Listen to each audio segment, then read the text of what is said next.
शहरासह जिल्ह्याभराच्या तापमानात गेल्या 3 दिवसापासून सातत्यानं वाढ होताना दिसून येते।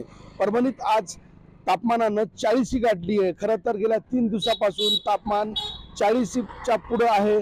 त्यामुळे अचानक परभणीकरांना भीषण गरमीचा या ठिकाणी सामना करावा लागतोय। अचानक वाढलेल्या तापमानामुळे रस्ते या ठिकाणी दुपारच्या सुमारास रस्त्यांवरती शुकशुकाट दिसून येते।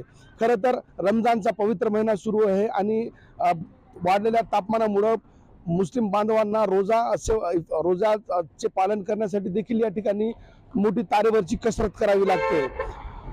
एकूणच वाढलेल्या तापमानापासून बचाव करण्यासाठी नागरिक या ठिकाणी थंड पदार्थांचा सेवन करताना दिसून येत आहेत। तर रुबाबदार कपडे जसे की हेड कॅप, दस्ती, रुमाल स्कार्फ अशा प्रकारचे कपडे परिधान करून या ठिकाणी गरमीपासून बचाव करण्याचा प्रयत्न या ठिकाणी नागरिक करत आहेत।